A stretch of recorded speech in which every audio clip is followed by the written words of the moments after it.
সবাই পড়ি সাল্লাল্লাহু আলাইহি। আলহামদুলিল্লাহ, সিস্টুর বাজার কেন্দ্রীয় জামে মসজিদের উদ্যোগে আয়োজিত আজকের ওয়াজ ও দোয়া মাহফিলের শ্রদ্ধাভাজন সম্মানিত সভাপতি হযরত মাওলানা সৈফুল ইসলাম সেলিম সাহেব দামাত বারাকাতুহু, আজকের এই মাহফিলে আমার পূর্বে আলোচনা যেনারা করেছেন হযরত মাওলানা এনামুল হক ফকির সাহেব, মুফতি সুলাইমান মাহমুদি সাহেব, মুফতি তরিকুল ইসলাম জামালি সাহেব, আব্দুল্লাহ বিন মাহমুদ সাহেব, ফজলে হাসান সাহেব, আল্লাহ তাআলা প্রত্যেকের হায়াতে ইজ্জতে বরকত দান করুন, সবাই বলে আমিন। আল্লাহ পাকের দরবারে শুকরিয়া আদায় করছি যে আল্লাহ সুবহানাহু ওয়া তাআলা হাজারো কাছ থেকে ফারেক করে দুনিয়ার সমস্ত মায়া ত্যাগ করে এই মুহূর্তে কোরআনের মজলিসে জান্নাতের বাগানে উলামায়ে কেরামের সান্নিধ্যে যে মালিক আমাকে আপনাকে আসবার বলবার সুযোগ দিয়েছেন, তৌফিক দিয়েছেন, সকলে মিলে এসে মালিকের দরবারে কণ্ঠ ছেড়ে একটু জবান খুলে আওয়াজ দিয়ে কালেমাতুল শুকর আদায় করছি, পড়ি আলহামদুলিল্লাহ। মুহতারাম হাজিরিন, আজকের এই মাহফিলে আসতে পেরে আমরা খুশি না বেজার? একটা কথা সব সময় মনে রাখবো, ধান বাম যেন কোনো আওয়াজ না হয়, একটু খেয়াল করেন যারা মাহফিলের দায়িত্বশীল আছেন, কোন আওয়াজ যেন না হয়। মুহতারাম হাজিরিন, একটা কথা সারা জীবন মনে রাখবেন, ইচ্ছা করলেই ভালো কাজ করা যায় না, ইচ্ছা করলেই ভালো কাজে শরীকও হওয়া যায় না। আজকের এই কাজটা ভালো কাজ, এখানে আমি আপনি ইচ্ছা করে আসতে পারি নাই, আমাকে আপনাকে আল্লাহ তাআলা আসবার মতো সুযোগ করে দিয়েছে। আমার আপনার মতো অনেক ভাই এই পাশে দোকানে বসে চা খাইতেছে, মেলায় বসে আড্ডা দিতেছে, কথা ঠিক কিনা? এই আপন জনদের থেকে মালিক আমাকে আপনাকে ধৈরা ধৈরা বাছাই কইরা মহাব্বত কইরা রাসূলের ভাষায় এটা জান্নাতের বাগান, এই জান্নাতের বাগানে আমাকে আপনাকে বসবার মতো সুযোগ করে দিয়েছেন। এজন্য আরেকবার পড়ি আলহামদুলিল্লাহ। মুহতারাম হাজিরিন, আমরা যতক্ষণ আলোচনা শুনবো মনে করব আমি একটা ক্লাসে বসছি। কোথায় বসছি? আচ্ছা, ক্লাসে বসলে বাদাম খাওয়া যায়? কথা বলে যায়নি? বাদাম খাওয়া যায়? যে ছাত্র ক্লাসে বসে বাদাম খায়, এই ছাত্র কখনো ক্লাসের পড়া বুঝে? ক্লাসে বসলে বারবার উঠাউঠি করা যায় না, কথা কোন ঠিক কিনা? দুইজন মিলে গল্প করা যায় না। সুতরাং আমরা মনে করবো একটা ক্লাসে বসছি, ক্লাস থেকে বারবার উঠাউঠি করা যাবে না, গল্প করা যাবে না, বাদাম চানাচুর খাওয়া যাবে না। রাজি আছি তো ইনশাআল্লাহ? ইনশাআল্লাহ। দুইটা নিয়তে বয়ান শুনবো, জবান খুলে বলেন তো নিয়ত কয়টা? আওয়াজ দেন, পিছনের বাইরে আওয়াজ দেন, নিয়ত কয়টা? প্রথম নম্বর নিয়ত, আজকের এই মাহফিলের আলোচনা বুঝবার চেষ্টা করব। দ্বিতীয় নম্বর নিয়ত থাকবে মাহফিলের আলোচনা মানবার চেষ্টা করব।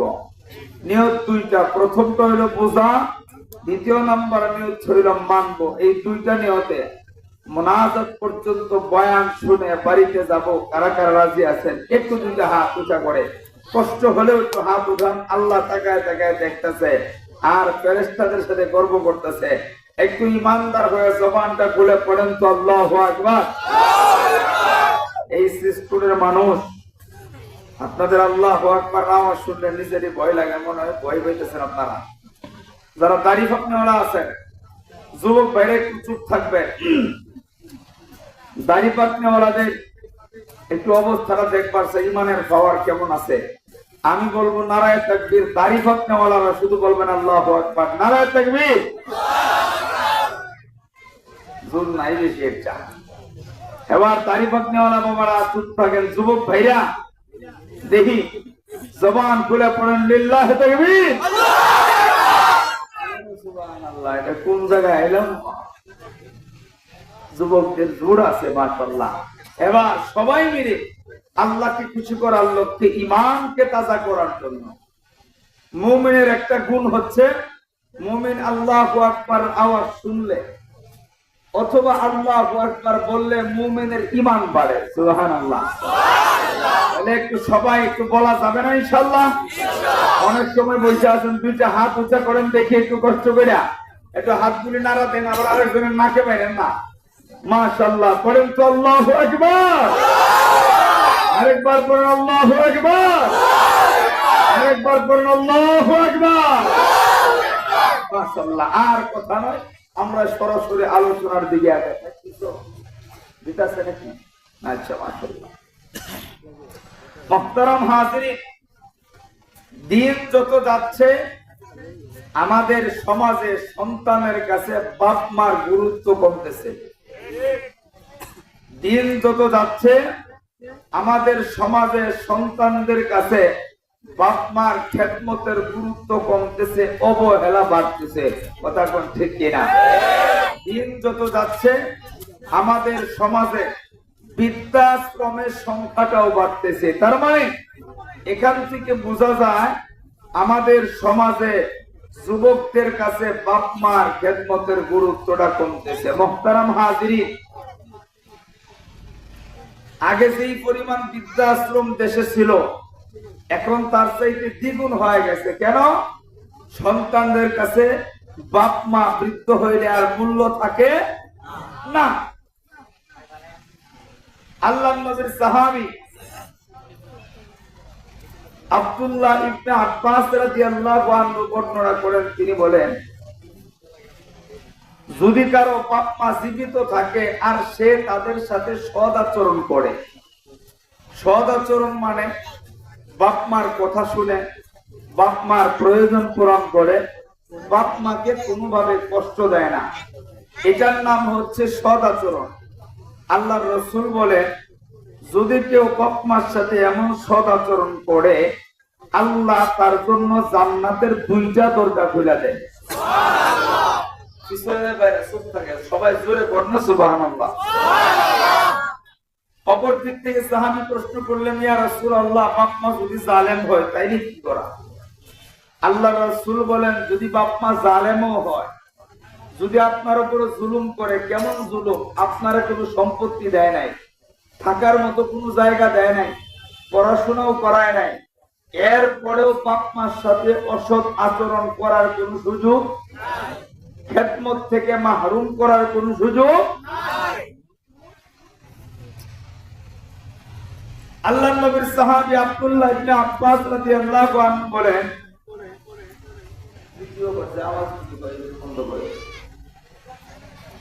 যদি কেউ বাপ মার সাথে অসৎ আচরণ করে আল্লাহ তার জন্য জাহান্নামের 2টা দরজা খুলে দেন।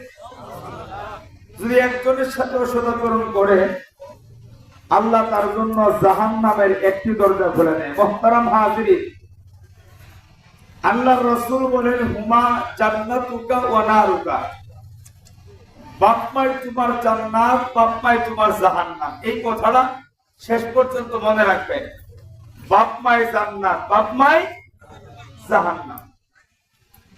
তাহলে বাপ মা জান্নাত, বাপ মা জাহান্নাম যদি হয়, তাহলে আমরা কি জাহান্নামী হতে চাই নাকি জান্নাতি হতে চাই? সবাই আওয়াজ দেন। আওয়াজ না দিলে আওয়াজ শুনতে পারবেন না। আপনাদের দিকে মানে গান তুললে বেশি হয়, গান হয়েছে মনে দিকে ইমাম সাহেব খুব গরম মুখ দিলে যেমন কি বাজারে হয়। হ্যাঁ, সপ্তাহে মাইয়া হ্যাঁ, আপনারা কিতা করেন? আকুল সুজন করবে, হ্যাঁ, তাহলে বিছনা দেবেন, খারাপ বিছনা কাপড় লয়ে করে না, ঠিক করেন না, কাম করে নেতা মিয়া এই 5টা একেবারে নেতা আছে, সবই তো খেতা, সবই খেতা। নেতা কোন টাকা ছেলে ইমানদারের সামনে কথা বলে না, ইমানদারের সামনে, ইমানের শক্তির সামনে নেতার খাওয়া নাই। কিসের আমার নেতা?